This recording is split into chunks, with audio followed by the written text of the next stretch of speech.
the sound of heavy footsteps crushing wet ferns and snapping ancient wood. 68 million years ago. The Namek Formation in Mongolia, a land where the laws of nature are written in blood. Most think they know the monsters of this era. They imagine the crushing jaws of the Tarbosaurus or the lightning speed of the Raptor. But there's something else in these fog-choked forests. Something that defies every rule of evolution. A Tarbosaurus, a 7-ton cousin of the T-Rex, stops mid-stride. He is the apex predator here, the king of the south. But today, the king is hesitant. He catches a scent on the humid breeze. It's not the scent of a rival hunter, nor is it the smell of an easy meal. It's the smell of something wrong. Suddenly, from behind the giant, moss-covered conifers, a shadow emerges. It doesn't roar, it doesn't charge, it simply reaches out. Out of the mist comes a hand. But it's not a hand you'd recognize. It's a 3-fingered nightmare, tipped with curved, serrated blades that look like giant ivory scythes. 3 feet long. Schlink, schlink. This is the Therizinosaurus, the scythe lizard. If nature ever designed a slasher movie villain, this was the prototype. It stands over 16 feet tall, its body covered in a shaggy, dark coat of primitive, hair-like feathers. It has a pot-bellied frame that looks deceptively clumsy, a long, slender neck, and a small, beak-tipped head. But your eyes always go back to the claws. Each one is a 36-inch sword, sharp enough to disembowel a predator with a single, lazy swipe. Even the Tarbosaurus backs away. He knows that one wrong move means being carved open before he can even close his jaws. For decades, when paleontologists first found these claws, they thought they belonged to a giant turtle. They couldn't believe a dinosaur could carry such specialized weapons. But as we peel back the layers of the Namek forest, we realize the truth is much stranger than fiction. What kind of monster needs claws this long? Is it a cold-blooded killer that hunts in the dark? Or is there a secret hidden behind those terrifying blades that changes everything we know about prehistoric survival? Stick around, because the Freddy Krueger of the Cretaceous is about to show us that in this world, looks are everything, but the truth is deadly. To understand the nightmare, you have to measure the blades. These aren't just overgrown fingernails. The claws of the Therizinosaurus are the longest in the history of life on Earth. A single claw could reach over 1 meter in length. That's 3 feet of curved, tapering bone, covered in a thick sheath of keratin, the same material as a rhino's horn or your own fingernails, but hardened into a deadly edge. Look at the mechanics of the arm. Unlike the tiny, almost useless arms of its cousin, the T-Rex, the Therizinosaurus possessed massive, muscular limbs. Its shoulder blades were enormous, providing the anchor for powerful muscles that could swing these sides with terrifying force. If a Tarbosaurus is a sledgehammer, the Therizinosaurus is a set of 3-pronged polearms. But here is where the mystery deepens. When scientists first analyzed the physics of these claws, they found something strange. They weren't built for the hook and pull action of a predator like a lion or a raptor. They were too long, too thin. In a high-speed struggle with a struggling, thrashing prey, these 3-foot swords might actually snap. So, what was their purpose? Imagine the leverage.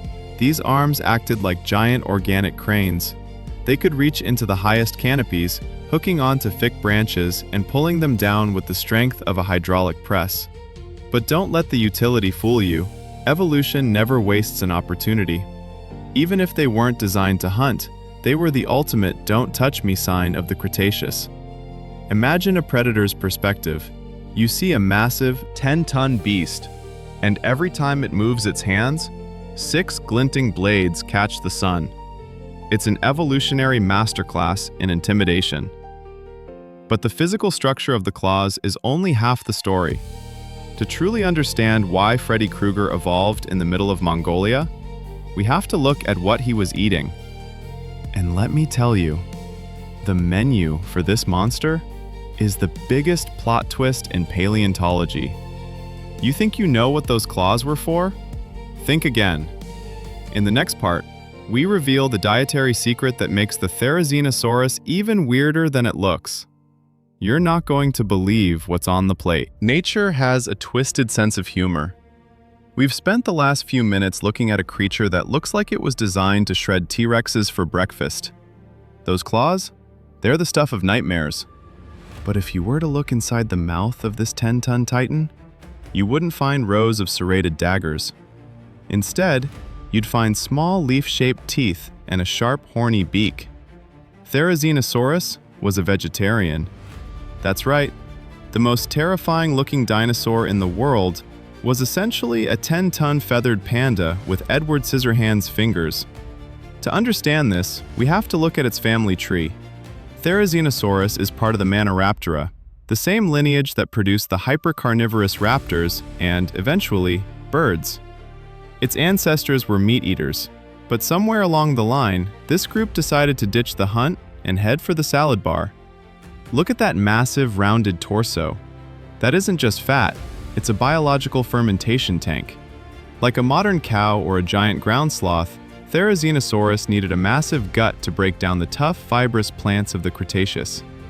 It would sit on its haunches, using its massive tail as a tripod, and reach its long neck into the canopy. This is where the nightmare claws finally make sense.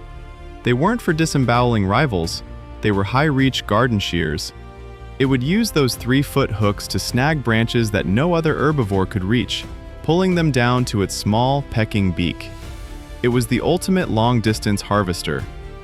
But don't let the plant-based diet fool you into thinking it was gentle.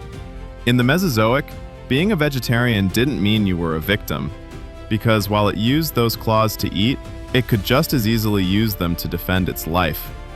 Imagine being a hungry Tarbosaurus, thinking you found a slow, fat herbivore.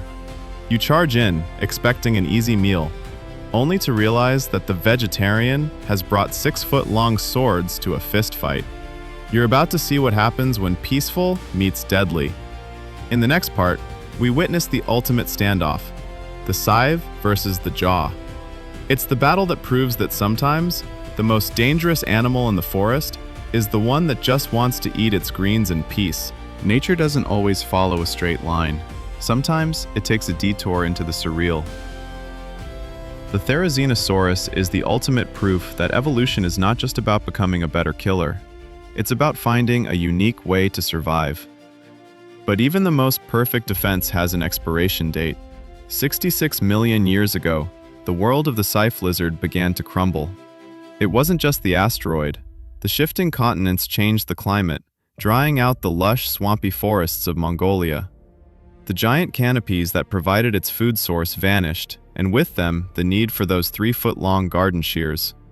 When the first claws were found in 1948, scientists called them a riddle wrapped in an enigma. They didn't fit any known category of life. Today, we know they represent one of the most successful biological glitches in history.